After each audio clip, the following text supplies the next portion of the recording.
right, Tim. See you later. Have fun. All right. Okay, here we go.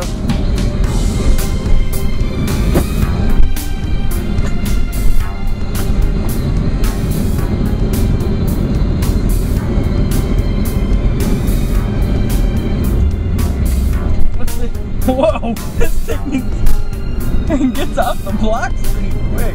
It's just barely going, Tim. We're not even hitting the speed limit, which is 25. No, but when you first gave it to start out of that driveway, I was like... Well, a little later on, I'll show you what power it has. Because this, of course, has a 6-cylinder, it's a 3-liter 6-cylinder double overhead cam with 24 valves, making 200 horsepower. All right. Okay, now we're getting ready to get on the freeway. We're just getting into the on-ramp. We're getting onto the 210 freeway. We're going to head east to Glendora. And we're going to pick up some lunch and bring it home.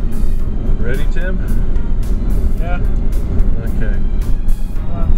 As we go along, we might point out some of the highlights around here, because if you ever take a Route 66 vacation, you just end up in this area.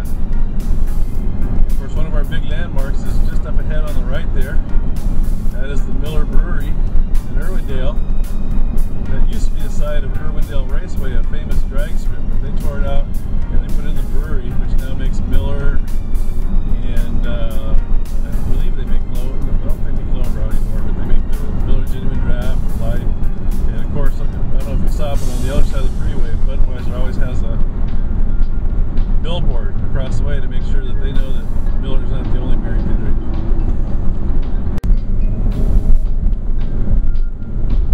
Okay, now we're heading up into the mountains on Glendora Mountain Road. This is a road that goes from down here in Glendora, where we are now, and it goes up into the mountains. We're not going to go all the way up, don't worry about that, Tim, okay? But we're just going to take a little drive so we can go around some of the curves on this road. If you've seen our report on the 10 best wheelchair accessible hiking trails on our site, The World on Wheels, this is area we're going up to right now is called Big Dalton Canyon, and it's also, the area around us is called the San Dimas Experimental Forest. And at the end of this road, there's a very nice little wheelchair accessible hiking trail. And we're almost there. There's a sign there that says the road ends at 1,000 feet. And right at the end, there's a gate, but you can squeeze a wheelchair around it and then hike for miles on a paved road. This is the same road that we're on. It's just behind the gate, so there's no cars. And there's a lake up there where you can see kingfishers and herons. And there's waterfalls and creeks. It's a real pretty place. But since we don't have Tim's wheelchair with us here in this car today, we're just going to drive up to the end and go back. Okay, but we'll show you what it looks like. There's the gate right there. And over on the right, you can kind of see a little path that you can squeeze a wheelchair around. And if you're really nimble, you can try to get around that side, but we don't recommend it. It'd be better if you go around the right side. Another landmark they have here in Glendora, just up ahead on the right, past the stop sign. If you see over on the right, see on the right, Tim? Yep. See all those bushes with the purple flowers right there? Uh-huh. I'm gonna drive over here so you can get a better look. This is the largest bougainvillea plant in the United States. It goes down this block, and then it goes around the corner to this other block here, and the whole plant, this one plant, is 3 blocks long. This is the village in Glendora. This is a little downtown section. It's kind of, old and quaint. It's got a lot of little restaurants and shops and stuff here. To the left here we have T. Phillips, which is a decent restaurant, but it's a little on the expensive side. Got Frisella's Roastery here on the right, which, have better.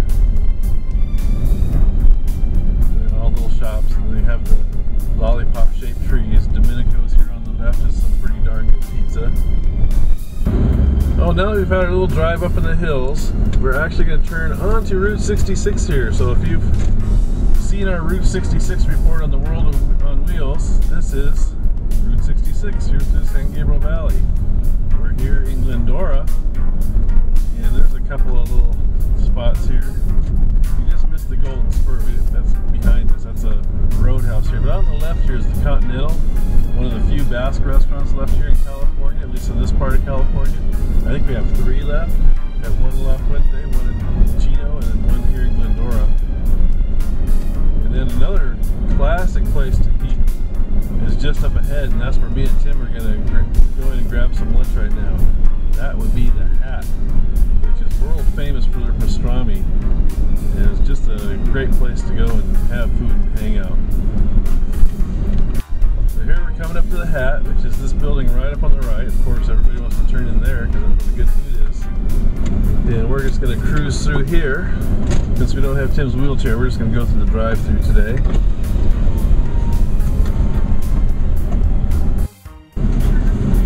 Okay, now that we got our food, we're going to get back out on Route 66 here and head on home so we can go eat and get Tim out of the car here.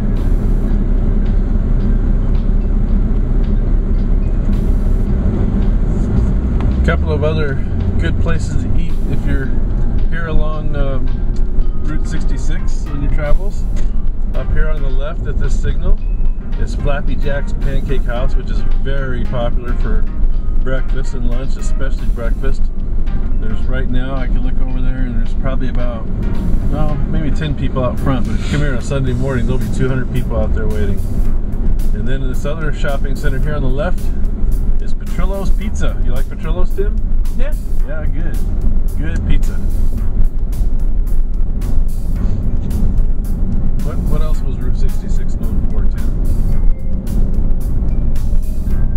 Sun? I mean, like along the actual highway. What kind of things are on there? Well, one thing they were known for, they had a lot of drive-in theaters. Oh yeah, here. And if you look straight ahead, right under that tree, right in front of us, you'll see the marquee for the Foothill Drive-In Theater. Only there's no more drive-in theater there. It's since been torn down, and right now it's just a parking lot that's going to be built into buildings for Azusa Pacific College. But Azusa Pacific did agree to save the marquee and keep it as a sort of a landmark for Route 66. This rock quarry on the left was at one time going to be built into a stadium for the Raiders. The city paid Al Davis $11 million as a deposit to help build it. That's a good. Yeah, Al Davis walked away with $11 million, and the councilman from Irwindale ended up in jail over that. So, to your left was going to be Raider Stadium. Thank God that never happened. Now we're coming into a little bit of a wild area here. This is where the San Gabriel River comes out of the mountains. We're just about to cross the San Gabriel River, and it actually has water in it today, which is kind of a rarity. And there we go. We're going over the bridge. See the water in the river there, Tim?